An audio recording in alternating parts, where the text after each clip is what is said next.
continuidade à nossa programação, nós temos a alegria de convidar a Marli Paixão. Marli, muito bem-vinda.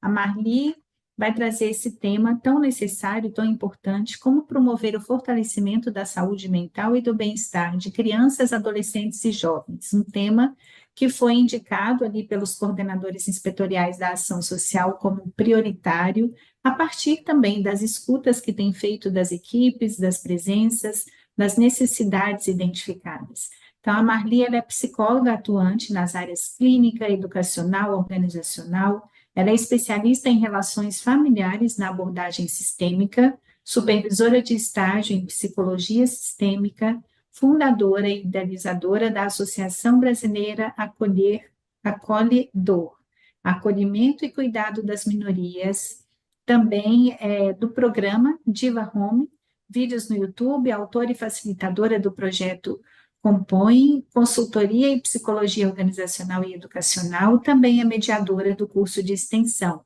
Iniciativas Negras, trocando experiências na região amazônica.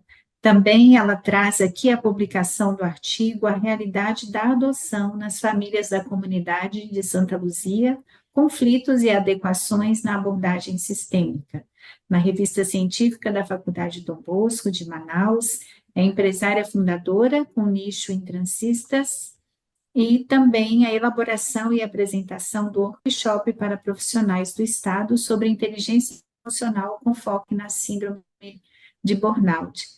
Traz aí toda uma trajetória, uma experiência bastante enriquecedora, é uma alegria recebê-la, Marli, agradecemos por sua presença, é com você. Bom dia. Eu é que agradeço essa oportunidade de estarmos aqui, trazendo Manaus, especificamente para o Menor Dom Bosco, uma obra que trabalha com jovens e adolescentes, e estamos aqui para conversar um pouquinho, né, hoje, sobre como promover a saúde, o fortalecimento da saúde mental e do bem-estar da criança, jovem e adolescente. É um desafio, é um grande desafio, e estamos nesse desafio juntos. Muito obrigada.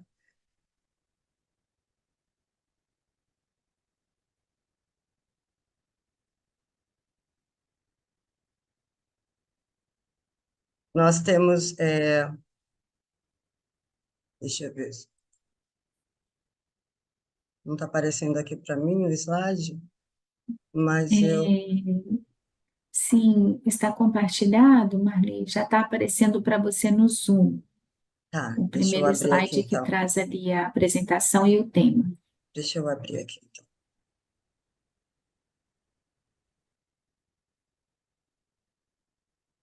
Tá, nós estamos aqui com a questão da apresentação, né, que já foi feita a minha apresentação, e nós temos também, hoje, apresentando essa importância de falar sobre os jovens e adolescentes. Nós já tivemos a oportunidade, desde 2012, de adentrarmos nesse diálogo, nessa discussão do jovem, do adolescente, principalmente de crianças, como pessoas que precisam desse olhar da saúde mental. Nós temos essa necessidade, né, desse acolhimento, mas a gente vê o quanto é importante nós estarmos realmente preparados. Quando a gente vai falar da saúde mental dos jovens e do adolescente, será que nós, adultos, estamos preparados para lidarmos com os sentimentos, com as emoções desses jovens e adolescentes? Então, esse primeiro olhar, né, é um olhar intrínseco para a nossa subjetividade, como nossa saúde mental anda, como nós estamos cuidando de nossa saúde mental. Então, assim, é muito importante que a gente tenha esse olhar, que a gente tenha esse cuidado. E é um cuidado que a gente vem aí desde 2012, trabalhando. Logo no início, né, desse boom da internet, foi falado um pouquinho antes pelo professor Moisés, como a internet entrou na vida dos nossos adolescentes e das nossas crianças, e desde aí nós percebemos a importância de termos a saúde mental desse jovem mais próxima de nós, né? Então, nós estamos aí nesse tempo trabalhando. Deixa eu só pedir aqui um auxílio técnico, que a minha tela não, eu só vejo a Ana. Você pode verificar para mim? Seria essa aqui, né? Pronto. Isso, maximizar a Agora, tela do Zoom. Sim, obrigada, obrigada. Então, eu posso passar para o próximo? Nós entramos aqui com a enquete. Qual a sua percepção sobre saúde mental? Antes de nós falarmos sobre saúde mental, e principalmente seus estigmas, seria importante que você pudesse entrar aí e falasse qual a sua percepção sobre saúde mental. Eu acredito que basta acessar o QR Code para que vocês possam estar aí participando conosco.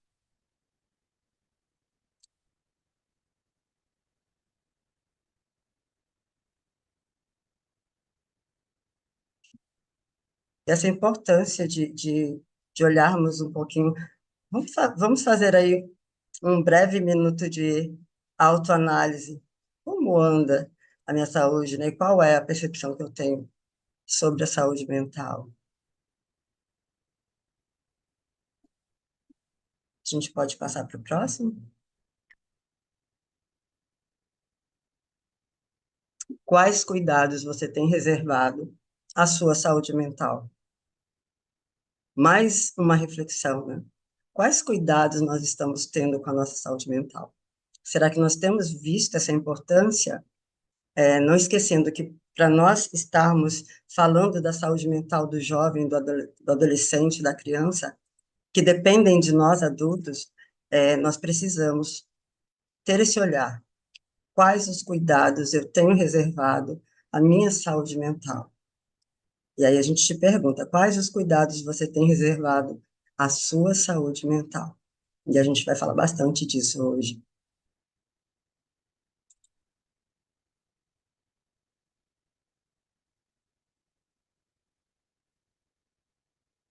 Eu não sei se a gente vai ter acesso às respostas, mas seria importante a gente já começar a ter esse olhar, sim, né? sim, Marli, eu posso compartilhar aqui algumas Ah, tá. respostas Ótimo, ótimo. desta segunda questão, que alguns aqui já compartilharam. Eu vou projetar aqui a tela.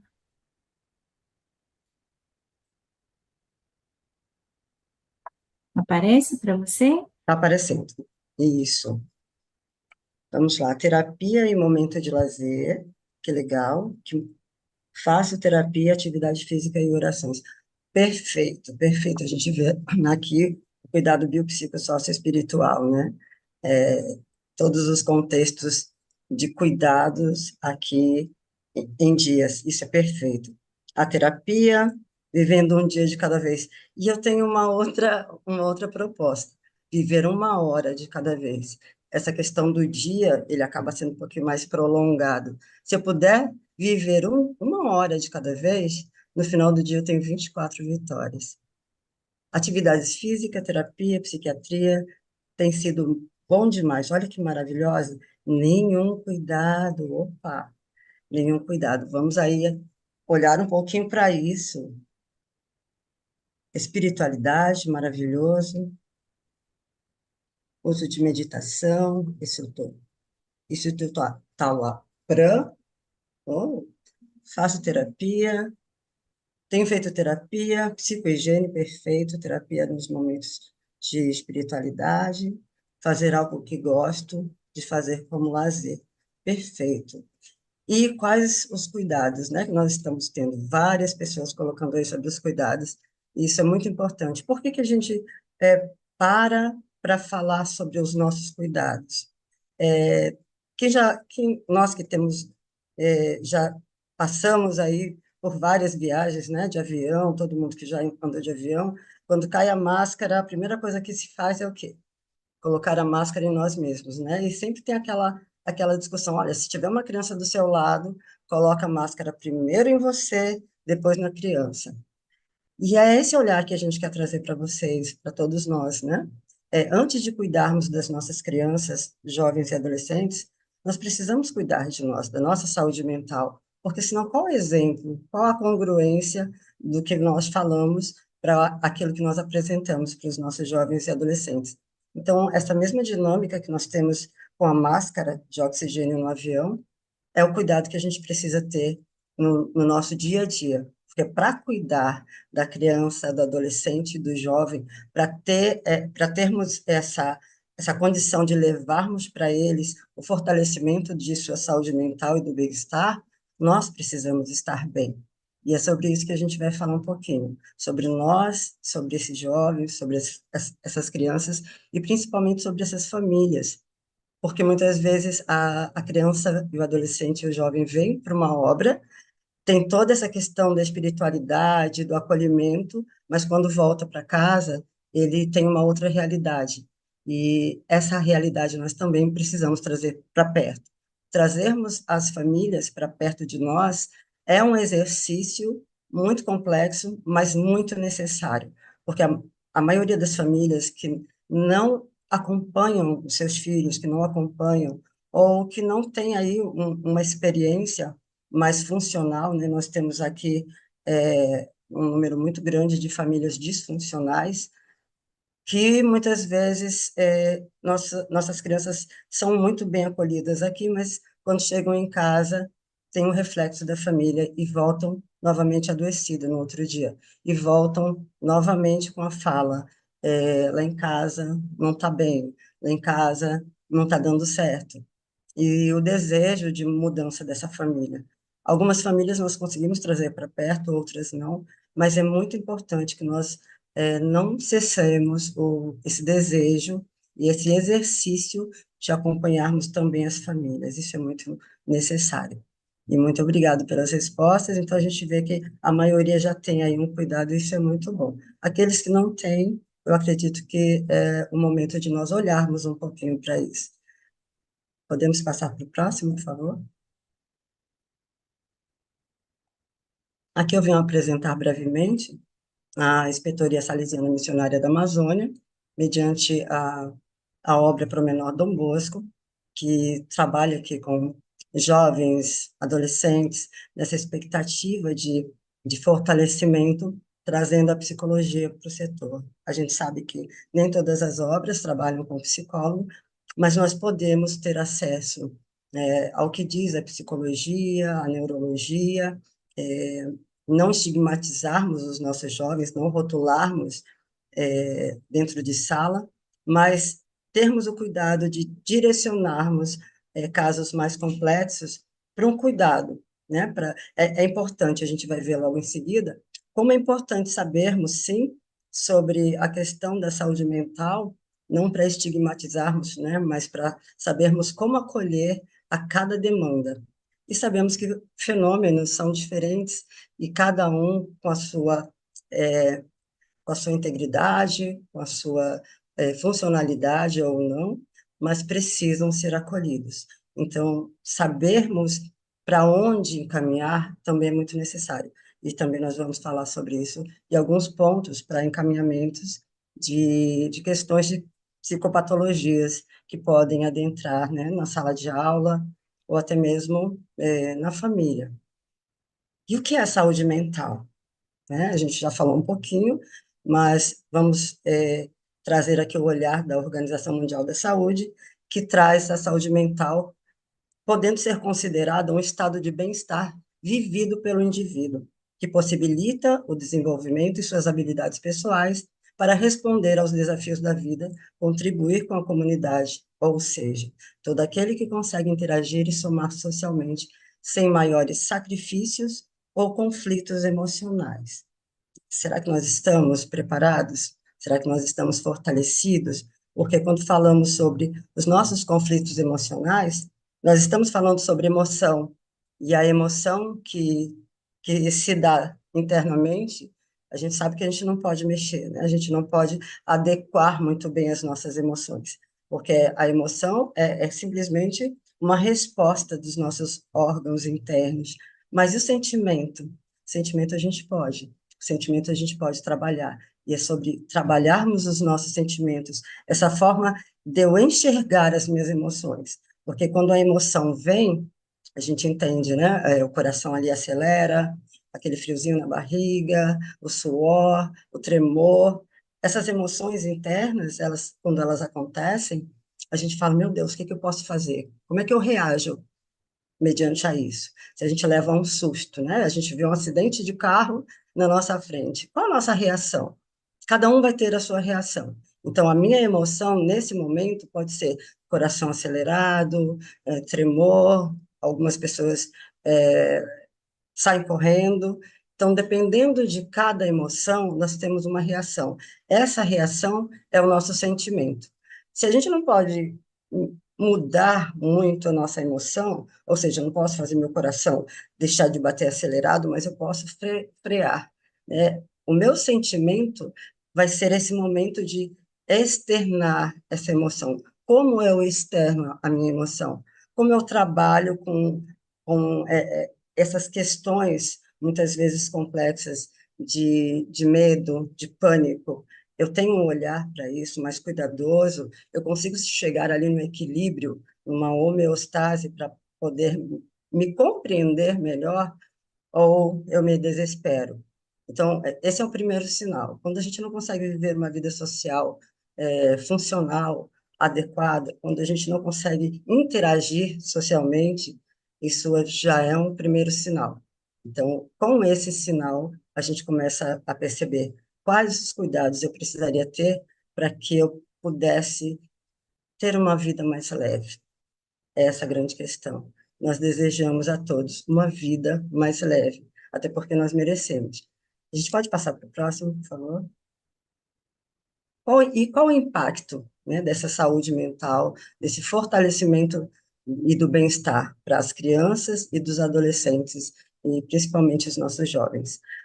A Organização Mundial de Saúde vem incluindo impactos não apenas aos atributos individuais do sujeito, quanto à sua capacidade de administrar os pensamentos, as emoções, os comportamentos. Mas aí o que que acontece? Ela vê essa importância da saúde mental como um todo, em todos os ambientes, seja político, seja cultural, seja nas proteções sociais, nos padrões de vida, na família, nas condições de trabalho e no apoio comunitário. Então, é muito amplo, é um leque de várias possibilidades quando eu consigo levar aos nossos jovens o fortalecimento da saúde mental e o bem-estar, tanto para os jovens como crianças e adolescentes.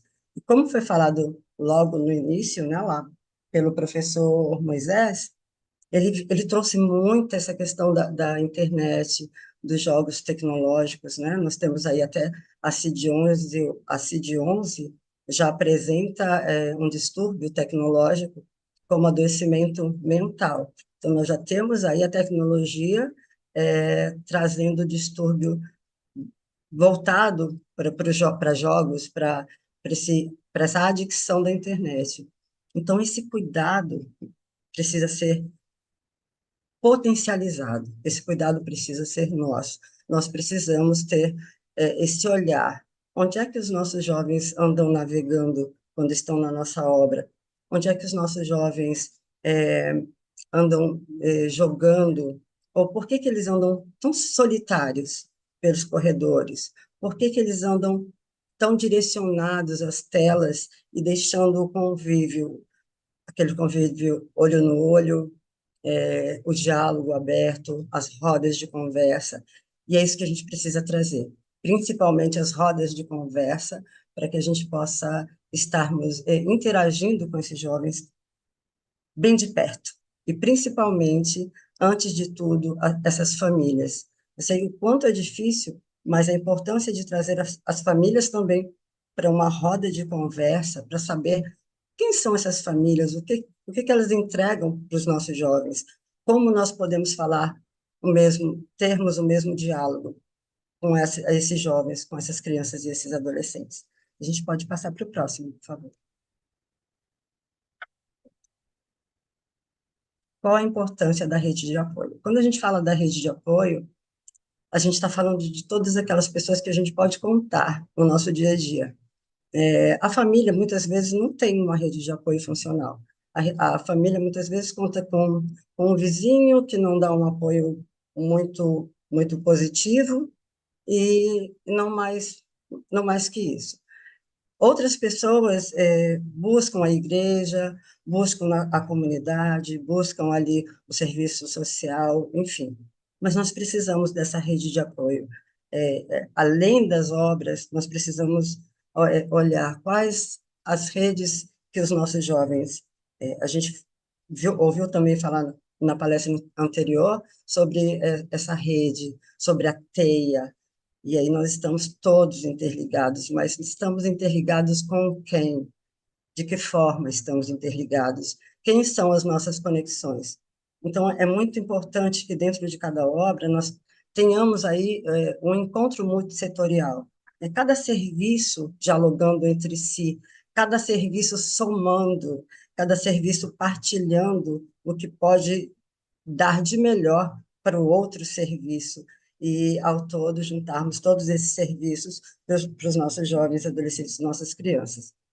Então, aí teríamos a pedagogia, os educadores, o serviço social, a psicologia, quando possível, e quando não for possível, a gente ainda poderia trazer aí alguns estagiários, voluntários do âmbito da psicologia para algumas palestras pontuais em datas especiais, para que falássemos um pouco mais sobre saúde mental. A gente abre essa importância para falar sobre saúde mental, é, a gente gostaria que essa importância fosse a mesma que nós temos com o nosso corpo, né?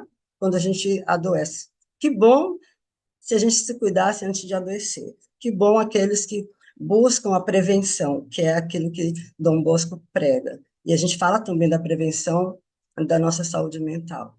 Então, antes do dente abrir ali uma cárie, antes de eu ter uma dor de dente, o meu trabalho preventivo é cuidar da minha dentição, da saúde bucal.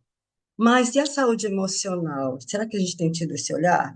Será que a gente tem dado a mesma importância de quando as minhas emoções não estão indo bem, eu sei quem procurar, onde procurar e por que procurar? Então, eu acredito que ainda é um paradoxo, ainda é algo que a gente precisa estar quebrando estigmas para a gente poder trazer a psicologia mais perto, né? Para a gente trazer a psicologia como algo que vai somar realmente, que vai trazer a positividade tanto para as nossas crianças, jovens e adolescentes, mas também para os nossos adultos, para os nossos colaboradores, porque são eles que passarão esse exemplo de ser no mundo para os nossos jovens. Outra coisa muito importante é trazermos também o diálogo e acolhimento multifacetado entre a rede de apoio e possíveis parcerias. Porque muitas vezes eu não tenho um profissional dentro da obra, mas eu posso fazer parcerias. E como fazer essas parcerias, né? Quais são as possibilidades? E aí sentar também os colaboradores em uma roda de conversa, e se pudesse ser mensal, né? Uma roda de conversa mensal para falarmos da nossa saúde mental, da nossa saúde emocional, para podermos reforçar essa saúde passando para os nossos jovens. Então, esse olhar primeiro para mim, para o colaborador, para que eu possa levar realmente a saúde mental, para que eu possa ser congruente, a minha fala com a minha ação, com a minha postura dentro da obra. Isso seria muito importante. A gente pode passar, por favor? E quais são os fatores importantes, né? Muita gente me pergunta por que existem as psicopatologias. Por que as pessoas adoecem? Por que as doenças mentais elas acontecem? Aí a gente sabe que são fatores biopsicossocioespirituais que muitas vezes intervêm e influenciam na nossa saúde mental, assim como o cuidado da minha saúde mental também será de forma positiva, passando também pelo biológico, pelo psicológico, social e espiritual. Então, quais são os fatores biológicos? Nós temos o fator genético, as infecções perinatais, a nutrição, o neuroquímico e demais condições da saúde física. Todo fator biológico, ele pode influenciar. Não necessariamente apenas o fator biológico, e às vezes nem o fator biológico. Às vezes nós temos outros fatores. Então, para cada caso, para cada demanda, a realidade é diversificada. Os fatores psicológicos seriam experiências traumáticas, estresse pós-traumático, muitas vezes, conflitos familiares e organizacionais, baixa autoestima, disfunção nas habilidades de enfrentamento, racionalização na delimitação de fronteiras e papéis. Isso eu abro aqui um parênteses, porque essa delimitação de fronteiras e papéis eu vejo no consultório como um dos maiores, além da comunicação, a comunicação é o principal, mas depois da comunicação, ou da falta da comunicação, essa delimitação de fronteiras e dos papéis que eu exerço em cada momento. Muitas vezes nós misturamos os nossos papéis. A gente sabe que nós temos vários papéis durante o dia. Eu sou mãe, eu sou filha, eu sou professora, eu sou colaboradora, eu sou esposa, mas será que eu sei separar cada papel? Eu sei conviver, eu sou aquela pessoa que quando saio de casa, deixo os problemas de casa em casa e vou viver a minha vida como colaboradora e vice-versa. Então, muitas vezes, essa falta de delimitação das fronteiras e nos papéis que eu exerço são as principais é, disfuncionalidades na nossa saúde mental, porque eu misturo papéis, né? Às vezes eu estou como professora dentro de sala de aula, mas quero ser a mãe daqueles alunos. Às vezes eu estou em casa e quero ser aquela pessoa um pouco mais dura, um pouco mais com uma gerência meio organizacional, levando o trabalho para casa. Então, a gente mistura muitas vezes, e é muito importante que eu pare e pense: será que eu consigo separar os meus papéis?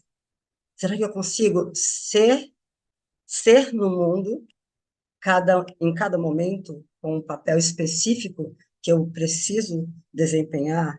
Essa reflexão, eu creio que ela é uma das mais importantes para nós hoje.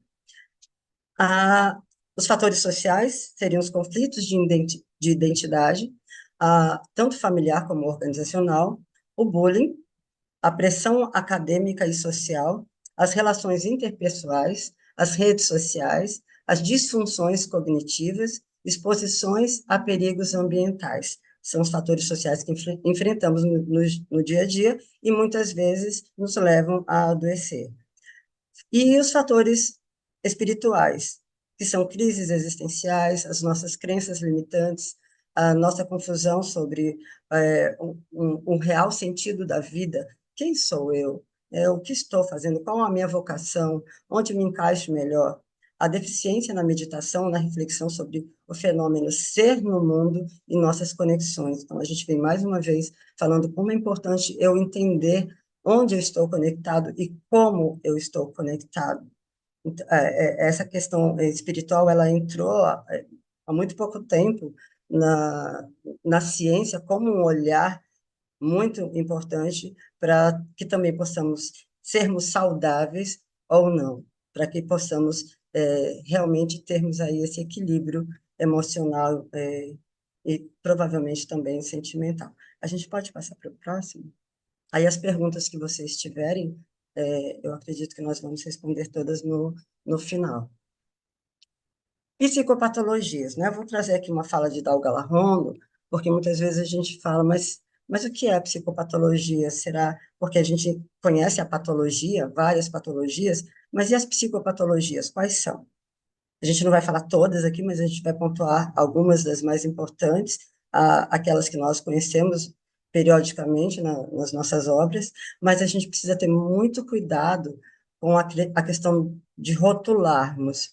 Muitas vezes a gente vê um menino um pouquinho mais agitado, é hiperativo. E aí essa criança ouve, né, essa fala: menino, você é hiperativo, você está sendo hiperativo, e ali já vem um rótulo, né? E os outros colegas de sala de aula também começam a dar, né, nomes, e a gente não tem esse cuidado. Mas quem foi que trouxe esse diagnóstico? De onde veio esse prognóstico? Por que nós estamos colocando aí nessa criança essa condição de levar um rótulo? Qual a necessidade que nós temos de fazer isso? Então, antes de levarmos realmente as pessoas de grande, que estão realmente voltadas para diagnosticar um uma criança, um adolescente, ou um jovem, um adulto, nós precisamos ter o cuidado, né, de sabermos pontuar de forma acolhedora as crianças que nós percebemos que possa ser que tenham alguma disfunção. E não cabe a uma pessoa que não seja da área da saúde de trazer aí questões de diagnóstico. Então, a gente chama aqui para esse cuidado. Será que nós temos? Muitas vezes, quando o paciente chega, ele já muitas vezes já chega, eu sou hiperativo, eu sou bipolar. E de onde você traz esse diagnóstico? Ah, porque falaram, porque disseram. Mas como? Né? Por que que nós temos essa necessidade de rotularmos, de dizermos se a pessoa é ou não é? E muitas vezes ela acredita que é e começa a viver como se fosse e, e não recebe esse diagnóstico na vida. Então, é, vamos ter esse cuidado, porque isso também pode ser bullying, isso também pode ser uma forma de estigmatizar, de conflitar, de trazer grandes conflitos e gatilhos para as nossas crianças, para os nossos jovens e adolescentes. Então, Dalga Larrondo traz que os principais transtornos mentais, síndromes e sintomas, partem do campo da psicopatologia, que inclui um grande número de fenômenos humanos especiais, ali como a gente viu, né? Podem ser biológico, podem ser psicológico, podem ser social, pode ser espiritual, pode ser tudo junto, pode ser metade. Então, cabe a vários testes, a várias avaliações para que a gente possa ter aí um prognóstico inicial e depois um diagnóstico. E são associados a que ele denominou historicamente de doença mental. Então, as psicopatologias têm aí esse mesmo olhar, né, da doença mental. E segundo a Classificação Estatística Internacional de Doenças, que é a CID, que nós até ano passado trabalhamos com a CID-10 e agora começamos a trabalhar com a CID-11. A CID-11 ainda vai demorar um tempo para ser acionada totalmente, mas a gente já tem aí o olhar da CID-11, trazendo aí doenças ligadas à tecnologia, trazendo a síndrome de Burnout como algo mais ligado à doença realmente, trazendo também alguns outros transtornos, dividindo aí, classificando o autismo de uma outra forma. Hoje nós não temos mais o autismo leve, grave, nós temos um outro olhar para esse diagnóstico do autismo. E outras psicopatologias que adentraram a CID-11, que em breve elas já estarão sendo dialogadas também. Aí, a inclusão da CID, por que incluir a CID? Porque as pessoas na área da saúde precisam saber quais psicopatologias ou patologias nós estamos tratando, para que a gente possa monitorar, para que possa haver políticas públicas para que hajam mais cuidados para aquela área. E a gente vai ver o quanto a gente precisa falar das políticas públicas, porque muitos dos casos eles não são evidenciados, eles não são acompanhados, porque é como se eles não existissem naquela área. Nós temos muita dificuldade, por exemplo, de sabermos quantas pessoas nós temos mortas por suicídio ou que tentaram o suicídio, porque muitas vezes isso é subnotificado. Nós temos aí pessoas que morreram por acidente de carro, por afogamento e por um disparo acidental de uma arma, que muitas vezes não é classificado como suicídio. Então, a partir do momento que eu tenho essa classificação, que eu sei o número de pessoas que nós podemos acompanhar, que têm o sentimento suicida, isso é muito importante sabermos quais são as pessoas que trazem o sentimento suicida, e os jovens hoje vêm falando disso de uma forma muito natural. Hoje em dia, nós sabemos que eles estão trazendo aí a questão do coaching, né, que são aqueles cortes, a violência autoprovocada, ela tem crescido muito por conta, muitas vezes, de todos esses fatores que nós acabamos de dizer, mas isso não está sendo notificado. Então, nós precisamos de políticas públicas, nós precisamos saber quantos alunos nós temos na nossa obra que praticam o coaching, Quantos têm um sentimento suicida? Quantos falam nesse desejo de morrer como uma saída, como, num caso de conflito que ele esteja vivendo? Esse conflito ele pode ser um conflito simples, pode ser um conflito grande, que demanda do olhar desse paciente, que demanda do olhar desse aluno. E a gente não pode ter um olhar desqualificado a dor dessa criança, desse adolescente, desse jovem. Muitas vezes, a gente ouve muitas vezes a palavra mimimi, isso tem crescido muito, né? Ah, mimimi é frescura. Não, eles estão sofrendo de verdade, esse sofrimento é muito grande. E nós, se conseguimos olharmos nos olhos desses jovens e dessas adolescentes, e dessas crianças, principalmente nós temos crianças hoje com desejo suicida. Então, como uma criança de 7 anos já tem um desejo suicida, já tenta contra a própria vida? Qual o olhar dessa criança? Quem está fazendo isso? Muitas vezes somos nós, com as nossas rotulações, com o nosso apontar de dedo, dizendo o que ela é, o que ela deixou de ser, trazendo diagnósticos, prognósticos para uma criança que ainda nem desenvolveu, ainda nem sabe o que ela vai ser, o que ela pode ser na vida, e já deixa de acreditar na própria vida. Então, é um cuidado que nós precisamos ter, que que sim sejam elencados cada psicopatologia pelos profissionais de saúde mental e direcionado aos órgãos para que criem políticas públicas para essas demandas que muitas vezes são subnotificadas. A gente pode passar, por favor? Marli, mais 20 Oi? minutos, tá? Tá bom.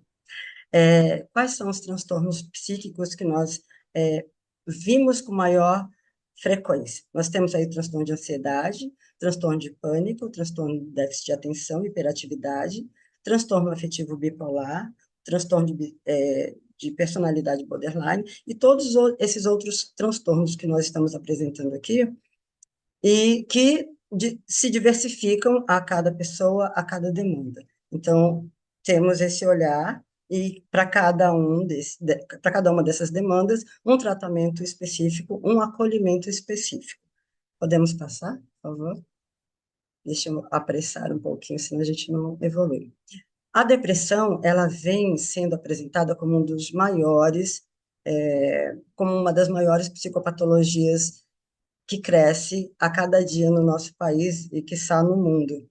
E quando a gente falou ainda agora sobre mimimi, né, sobre essa questão de estar ou não passando por alguma fragilidade emocional, nós temos aqui esse scanner feito de um cérebro deprimido e de um cérebro não deprimido. Então, a gente vê aqui que o cérebro deprimido, ele tem menos fluxo sanguíneo, menos oxigênio e menos atividade mental cerebral, por ser um cérebro deprimido. E o não deprimido ali a gente vê a energia, a gente vê o fluxo sanguíneo de oxigênio fluindo normalmente. Então, quando a gente fala que a doença não existe, aqui a gente já tem uma prova científica de como funcionam os cérebros em depressão. Então, muitas vezes a gente fala, levanta daí, levanta da cama, vai fazer alguma coisa. Só que essa pessoa não tem energia necessária. Essa pessoa não consegue interagir. Ela não consegue ler aquilo que você passa. Então, quanto mais a gente obriga, quanto mais a gente faz com que essa pessoa haja de uma forma natural, mais ela pode deprimir. É como se a gente estivesse pedindo mais ou menos, né? Falando para um amputado das pernas andar, ele não tem essa capacidade. Então, isso precisa ser treinado, isso precisa ser tratado, isso precisa ser acolhido. Então, é assim mais ou menos que a gente consegue ver a depressão dentro de um cérebro, né? Como é que ela interage e como é que os neurotransmissores conversam, né, entre si ou deixam de conversar, deixam de interagir. A gente pode passar para o próximo, por favor? Temos as síndromes, né, que podem ser maníacas ou psicóticas. Então, assim, a gente tem vários fatores aí para essas síndromes. E queria passar para o próximo só para a gente falar daquelas síndromes que a gente mais tem visto, né, as mais frequentes. Nós temos a síndrome de Korsakoff, que é mais ou menos a pessoa ela interage como se estivesse alucinando, como se estivesse embriagada. A síndrome de Estocolmo, que é aquela onde a vítima sempre, na maioria das vezes, ela tem uma paixão exacerbada pelo sequestrador ou pela, pela pessoa que tem a posse dessa pessoa, ou uma pessoa que está dentro de um relacionamento muito tóxico e que aceita isso de uma forma muito natural. A síndrome de Down, que é já mais olhada pelo fator genético. A síndrome de Burnout, que hoje já tem um olhar diferenciado na CID-11, vista aí como uma síndrome organizacional, e a síndrome de Tourette, que são aquelas dos tiques, né, que pode ser gagueira, pode ser comportamental, que ela é mais visível. A gente pode passar para o próximo? A síndrome pós-Covid. Nós temos aí várias instituições trabalhando em pesquisas, porque a Covid ela trouxe aí vários transtornos que perpetuam-se na nossa sociedade. E uma delas é o esquecimento, né? Muitas pessoas estão relatando esse esquecimento. Nós temos aí a Universidade Federal do Espírito Santo, que traz aí esse estudo, que trata da genética da Covid longa, né, que vê aí alguns fatores como falta de ar, palpitações, dificuldade de concentração, dores de cabeça, distúrbio de sono. Então, pessoas com os mesmos sintomas depois da Covid, e nós temos aí uma síndrome nova, né, para ser trabalhada e pesquisada, pessoas que antes da Covid não tinham nada e depois da Covid começaram a reclamar de esquecimentos, são pessoas que estão um pouco mais lentas, então também nós temos esse olhar cuidadoso para jovens e adolescentes que também estão demandando desse cuidado, que não conseguem mais se concentrar na sala de aula. Podemos passar para o próximo? E quando a gente fala de saúde mental, não sei se vai dar tempo da gente fazer a nossa nuvem. E, Maria, a Oi. sugestão é que eles Ah, coloquem as palavras no próprio chat, para a gente tá. acompanhar um pouquinho aqui. E aí Uhum. vamos coletar essas palavras e mais ao final compartilhamos a nuvem, tá bem? Ok. Aí Então a só pedir gente para eles compartilharem no chat. Tá, então a gente vai deixar aí a pergunta, né, sobre saúde mental. Quais recursos a sua área de atuação poderia oferecer para propiciar maiores possibilidades de promoção da saúde mental para as pessoas inseridas na obra, né, na presença? Então, vamos respondendo no chat e depois, no final, a gente vai dialogar um pouquinho sobre isso. A próxima, por favor. Estratégias de manejo. Aqui eu vou falar bem rapidamente, é, não vai ser preciso explicações, até porque a gente vai deixar o link e eu creio que depois pode ser disponibilizado, né, esses slides para as pessoas que estão participando, e nos slides vocês vão ter os links, vocês vão poder ter acesso a cada documento ou a cada dinâmica que a gente esteja falando por aqui. Então, nós temos aí a OMS, Organização Mundial de Saúde, trazendo aí esse artigo que trata, ele vem sendo trabalhado desde 2013 e segue aí até 2030, ele é específico para a saúde mental. Então, é um artigo, é um documento muito importante onde nós vamos poder pesquisar e conhecer formas, né, de termos aí essas estratégias de manejo para lidarmos com os nossos jovens e adolescentes, isso para cada estado, para cada país, de forma específica. Mas ele é muito rico, ele é muito importante, então seria muito bom que a gente pudesse aí clicar depois no link para podermos conhecer um pouquinho. Talvez ele vai aparecer em inglês, mas a gente também pode jogar para o tradutor, ele pode ser traduzido e a gente consegue aí ter esse material riquíssimo para trabalharmos com as nossas crianças, jovens e adolescentes.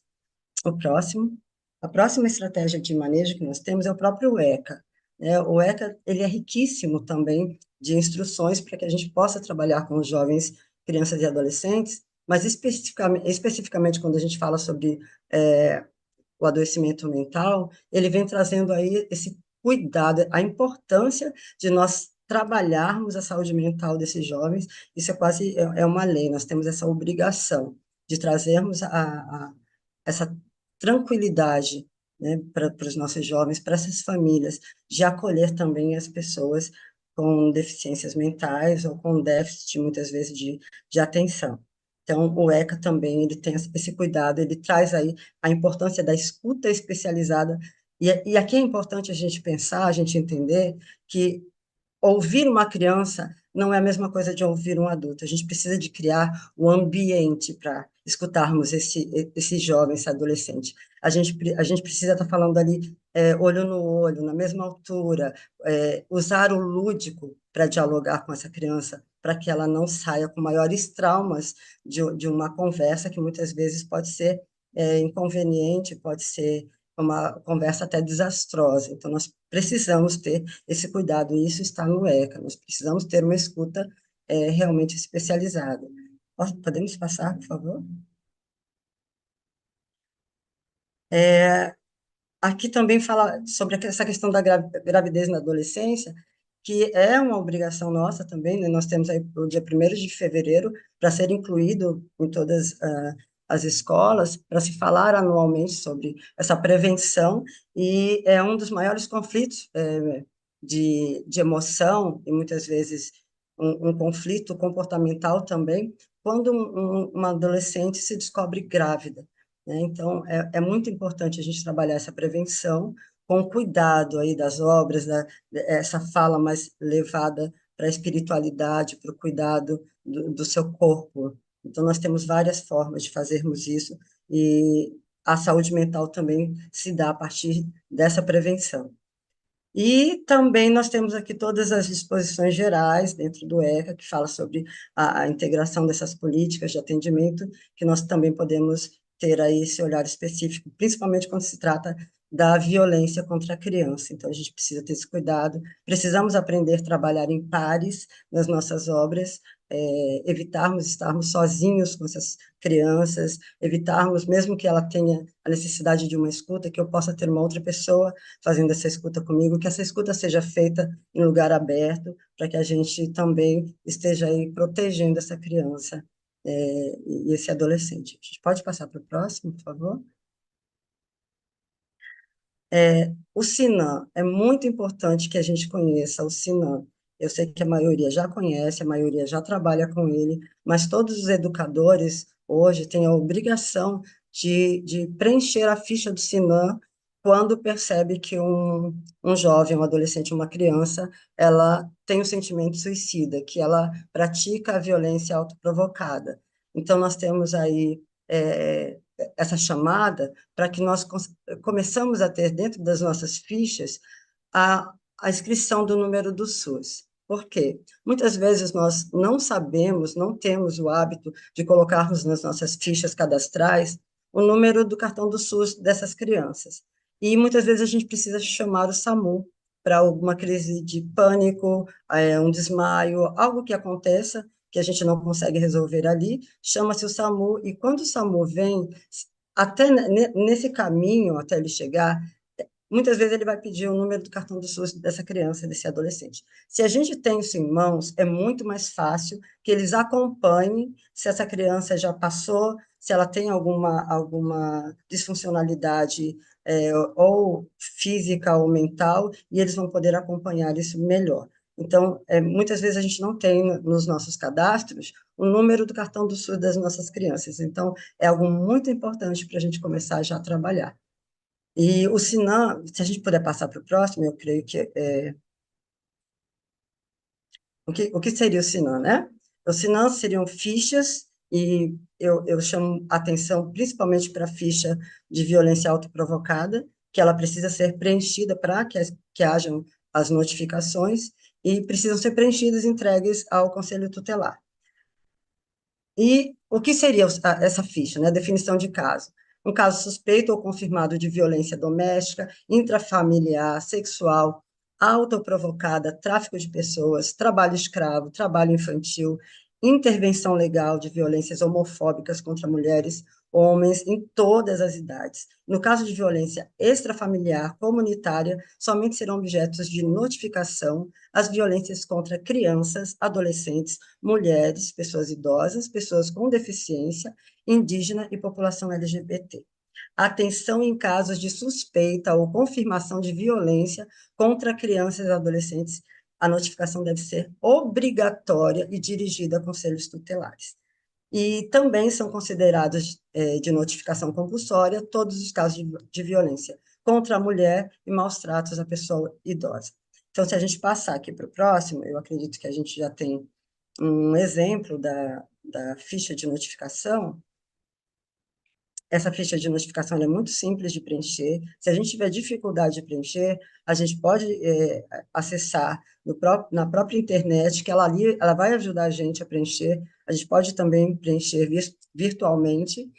E ela vem assim com esses simbolozinhos. Aqui eu sei que não dá para a gente ler muito bem, mas ela vem com quadradinhos que eu vou colocando os números de acordo com aquilo que tem escrito ao lado. Então, a gente vai preenchendo aquilo que a gente não conseguir preencher, ele vai em branco mesmo, e a gente pode entregar essas fichas no Conselho Tutelar.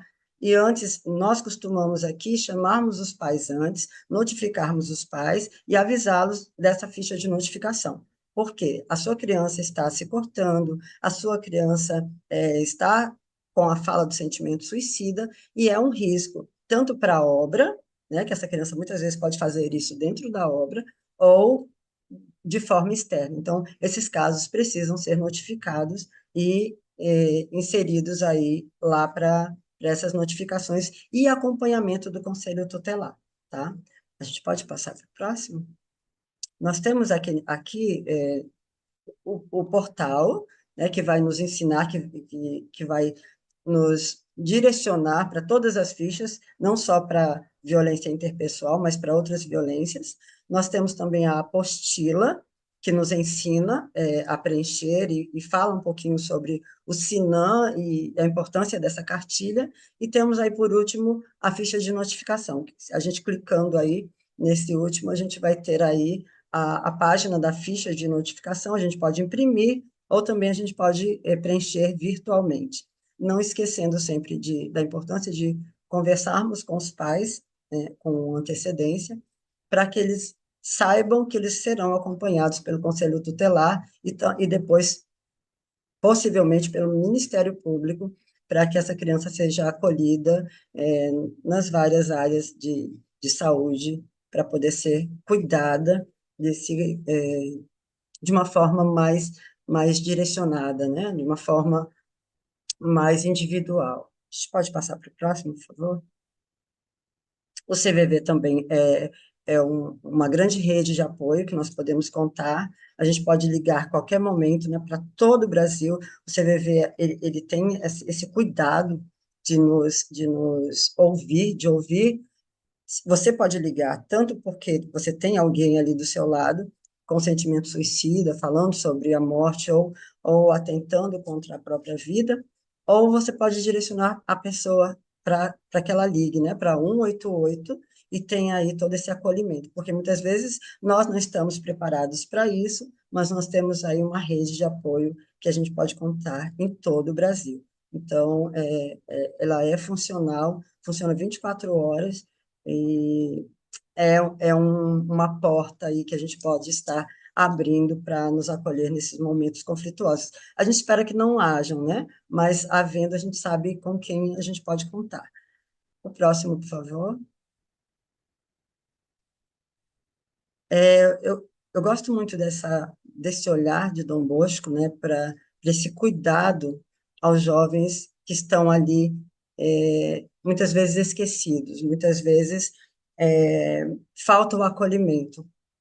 Nós não podemos deixar os nossos jovens sozinhos, nós não podemos deixar de acolher aqueles que se separam dos outros, aqueles que não se sentem acolhidos. Nós precisamos termos metodologias para trazermos para perto. E aí Dom Bosco diz, os alunos jamais devem ficar sozinhos. Sempre que possível, devem estar acompanhados por um educador, mediador, colaborador ou próprio diretor das atividades de lazer e estudos, tarefas e passeios da escola. Por quê? Para evitar a ociosidade, para prevenir contendas, inimizades, brigas, desavenças, desafetos e discussões. Um olhar atento do educador previne esses comportamentos. Muitas vezes, esses nossos jovens que estão lá sozinhos, eles estão emitindo um sinal, eles estão ali num pedido de socorro, que muitas vezes nós não olhamos, né? E às vezes a gente passa e fala, oi, tá tudo bem? Ele vai dizer, tá, mas você olha para o rostinho dele, você vai ver que ele não está bem. Então, esse olhar para o rosto, esse olhar no olho, esse sentar do lado, essa fala, né? Eu estou aqui, que muitas vezes a gente precisa quebrar para estarmos mais próximos e acolhermos esses jovens que estão ali emitindo sinais que muitas vezes a gente não vê. Vamos passar para o próximo, por favor? Quais as competências, né, que nós temos para trabalhar? Nós temos aqui também a competência da inteligência emocional. Também tem um linkzinho aqui embaixo, que é uma avaliação rapidinha que a gente pode fazer para saber a quantas andam as nossas inteligências, né, principalmente a nossa inteligência emocional. Então, é bem legal a gente aplicar essa avaliação para sabermos, né, o que está faltando para que eu possa ter inteligência emocional? O que é a inteligência emocional? Então, o Goleman vem trazer aqui que esse autoconhecimento, eu preciso me conhecer, eu preciso saber quem eu sou, eu preciso saber um pouquinho mais sobre as minhas emoções, eu preciso saber como está o meu controle emocional, eu sei me controlar, eu consigo controlar as emoções não, né? Controlar os meus sentimentos, eu consigo me automotivar, ou eu me autodeprecio. Então, é um outro olhar que ele traz. Empatia, nós estamos trabalhando com a empatia, nós conseguimos olhar o outro. A empatia, a gente não pode esquecer que não é ser o outro, porque isso não dá para acontecer, mas eu compreender o outro, eu estar ao lado do outro, eu dizer que eu acredito na sua fala, de eu estar ali ao lado, estar mais próximo e dialogando com esse próximo. E esse nosso relacionamento, os relacionamentos interpessoais, nós temos dificuldades ou não? Esse jovem tem dificuldade, essa criança tem dificuldade de se relacionar? Então, essa avaliaçãozinha ela é bem legal para aplicarmos também nos nossos jovens e adolescentes, para a gente saber quem é que está precisando de um acolhimento, quem é que está precisando de um treinamento para que possa trabalhar a sua inteligência emocional. Então, é bem legal a gente poder fazer. O próximo, por favor. Comunicação não violenta, né, que a gente sabe que o próprio, a obra traz isso para a gente todo ano, 2 vezes no ano, se eu não me engano. O curso da comunicação não violenta é muito importante nós entendermos a comunicação não violenta, é muito importante nós sabermos dialogar, a gente saber olhar para o outro e falar de forma calma e tranquila. Será que a gente sabe passar as nossas palavras sem mágoa, sem dor, sem machucar o outro e sem não nos machucarmos também? Então, é muito importante a gente aumentar aí o número de pessoas que saibam estar inserindo a comunicação não violenta no seu dia a dia. Isso é rico demais. Então, vamos divulgar mais a comunicação não violenta. O próximo, por favor. Aqui eu trago assim a psicologia positiva, a psicologia sistêmica, as técnicas projetivas, e aqui tem um exercíciozinho muito legal para a gente trazer para as nossas crianças e adolescentes e os nossos jovens. Aqui do lado esquerdo nós temos os nossos pensamentos negativos que acontecem quase sempre com quase todo mundo. Então, eu preciso entender qual o pensamento negativo que eu estou tendo naquele momento. Qual sentimento me gera esse pensamento negativo? Qual o comportamento atuante, né? Esse pensamento me levou a ter qual comportamento? E quais as consequências desse meu pensamento negativo? Quais as consequências finais? Entendendo isso, eu posso começar a treinar o contrário, né? O treinamento reverso. Eu posso trazer ali um pensamento positivo, substituindo aquele pensamento negativo. Se a gente fizer esse exercício, a gente vai poder ter essa experiência. Aí eu troco. Qual pensamento motivador eu posso ter para substituir o meu pensamento negativo? Qual o novo sentimento que eu percebo a partir desse pensamento motivador? E qual comportamento eu tenho após mudar o meu pensamento negativo por um pensamento motivador?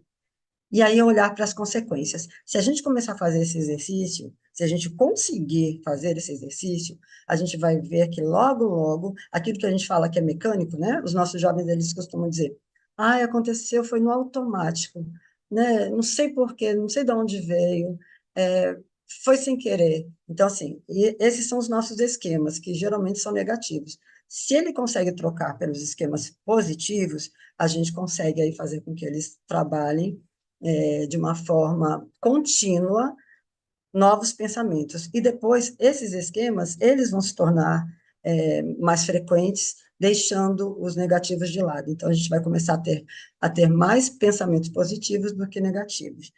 Isso é treino, né? Treino. Eu sempre digo para eles: a gente não nasceu andando, a gente não nasceu falando, a gente treinou para isso. Então, a psicologia ela é isso, ela ajuda o sujeito a treinar novas habilidades para que ele possa se transformar. Isso a gente pode fazer também dentro de sala. E o genograma e ecomapa, eu gostaria que vocês anotassem aí, né, a questão de genograma e ecomapa. Faça o seu genograma em casa. Né? Se cada um fizer o seu genograma em casa, né, tem um linkzinho aqui do lado que a gente pode fazer o genograma virtual, ou você pode fazer também riscando. Então, eu estou deixando aqui os endereços. Lá no final, a gente vai ter as referências bibliográficas, a gente vai encontrar também alguns locais para que a gente possa fazer o nosso genograma e aprender a fazer o genograma e o ecomapa. Se eu souber fazer o meu, depois vai ser muito fácil eu fazer de um aluno, de eu fazer de um colaborador, ali riscando, desenhando, entendendo qual é a dinâmica, qual é essa árvore genealógica de funcionalidade familiar ou disfuncionalidade, para que a gente possa saber onde é que a gente precisa ajudar aquela criança, aquele adolescente e aquele jovem. Então, esse mapa ele é fantástico para pontuar ali o que está disfuncional. Então, é um material que a gente está trazendo que vai ajudar bastante também vocês.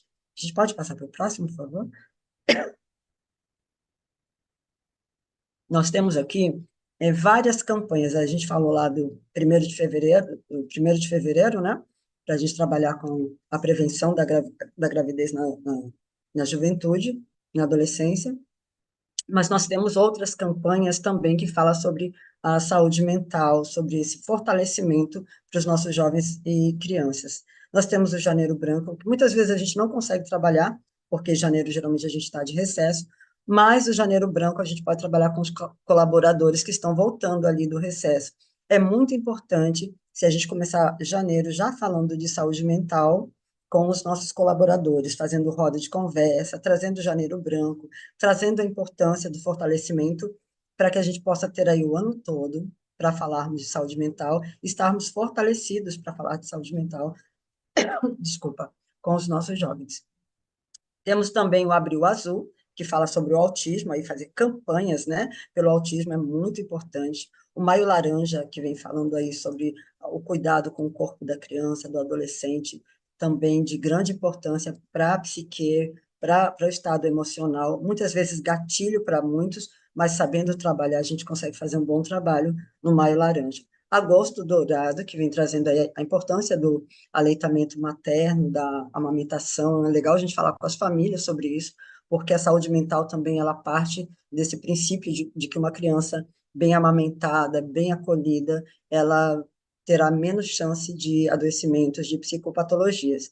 Setembro Amarelo, né, que vem falando sobre a questão do suicídio, que é muito importante a gente termos, nós termos aí profissionais formados para falarmos sobre o suicídio, porque é uma linha muito tênue, né? Ali são gatilhos e a gente precisa de uma estrutura um pouco mais fundamentada para falarmos sobre esse sentimento suicida, mas é importante, nós precisamos falar, sim, sobre o suicídio, e só se fala de suicídio discutindo sobre a morte, falando sobre a morte, sobre a consequência da morte.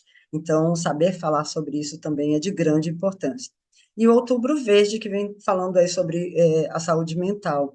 10 de outubro é o Dia da Saúde Mental, então é bem legal também a gente trazer aí o Dia da Saúde Mental para dentro das nossas obras, e com essas campanhas aumentam as rodas de conversas, aumentam as possibilidades para nós termos estratégias, né, para falarmos sobre essa importância do jovem estar fortalecido na sua saúde mental.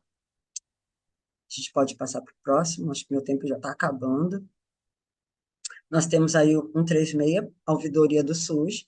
se a gente quiser saber onde estão os CAPs, onde estão os RAPs, para que a gente possa ter aí um encaminhamento para aqueles jovens que não têm condição de pagar para um profissional para tratar da sua saúde mental. Então, a gente pode aí contar também com a ouvidoria do SUS e fazermos também ou reclamações ou buscarmos aí uma lista dos lugares que atendem gratuitamente a saúde mental. A gente pode passar para o próximo, por favor. O que a gente pode fazer de melhor no nosso dia a dia, né? Estimularmos influências positivas, estimularmos a família, porque a família é o âmbito mais importante para a gente conseguir chegarmos no coraçãozinho dos nossos jovens. Se a gente não passar pela família, muitas vezes a gente não consegue fazer com que ele entenda aquilo que a gente passa para ele, porque ele recebe ali aquele momento que ele está na obra, ele recebe muitas coisas positivas, mas muitas vezes ele volta para casa, tem ali um, um monte de coisa negativa, várias intoxicações mentais, sentimentais, que fazem com que ele retroceda. Então, é muito importante a gente chamar a família, a gente potencializar essa família também, encher essa família de esperança, porque a gente só dá o que tem, né? Então, se a família não estiver pronta, se ela não conhecer o lado positivo da vida, ela só vai dar aquilo que ela vem recebendo. Uma higiene tecnológica, a gente precisa trabalhar a higiene tecnológica. Os nossos jovens, como foi falado na palestra anterior, eles estão intoxicados pela tecnologia. A tecnologia ela é abrupta, ela é violenta, ela vem corroendo, e se a gente não tiver o cuidado para fazermos aí trocas, né? Muitas vezes a gente não sabe chegar nesses jovens porque a gente não usa também a tecnologia a favor. Então, a gente precisa ter influências positivas também dentro da internet, para a gente poder alcançá-los. A escola, muitas vezes a gente precisa saber o que essa escola está passando, chegarmos à escola onde esses jovens estão estudando, passarmos também um pouquinho dessa importância do acolhimento positivo para os nossos jovens. E os entretenimentos, né? Quais são os entretenimentos que esses jovens estão tendo? Será que a gente consegue trocar, né, fazer com que eles troquem isso no dia a dia, o seu lazer, o seu hobby, influenciando-os, né? A gente precisa de influências positivas e a gente pode fazer isso no nosso dia a dia. O próximo, por favor. Compromissos com a saúde mental. Então, a gente precisa de recursos humanos, a gente pode ter isso através de voluntários, de estagiários, de consultorias, para falarmos sobre saúde mental de forma pontual ou de forma mais intensiva. Políticas e práticas, nós precisamos começar a criar esses momentos, né? Nem que seja fazermos ali esses meses coloridos, né? Trabalharmos a saúde mental, principalmente nesses meses, que tem as cores já propícias para se trabalhar sobre a saúde mental, trabalharmos também as lideranças, formarmos lideranças para serem voltadas para a saúde mental. Nós temos essas lideranças, nós estamos olhando para isso, para essa Professora importância. Marli, mais um Oi? minutinho, tá? Tá bom. Então, acho que já finalizo aqui nesse slide mesmo, né? Falamos também sobre as lideranças, a inclusão, a importância de termos a inclusão, o diálogo sobre os estigmas, né? Muito importante nós não estigmatizarmos e trabalharmos também esses jovens que muitas vezes estigmatizam os outros e trazermos aí as rodas de conversa sobre saúde mental, o diálogo e a escutativa. Acredito que é isso, para a gente poder finalizar sem atropelarmos aí a, o nosso, as nossas outras palestras, né? Marli, nós agradecemos imensamente por sua presença, sua participação, esse tema tão necessário, importante, sensível. E aqui nós tivemos a participação de vários ali no chat, colocando as palavras-chave do recursos que podem ser oferecidos nas obras para que Uhum. exista essa promoção da saúde mental, seja dos educadores, da equipe, das famílias, dos educandos. Então, vejam que bonita essa nuvem de Que linda, palavras, que em que linda, a escuta está no coração, ela está no centro. A linda. acolhida também aparece com bastante força, a CNV, a atenção. Então, agradecemos muito a cada uma que colaborou ali no chat, construindo essa nuvem e esse compromisso também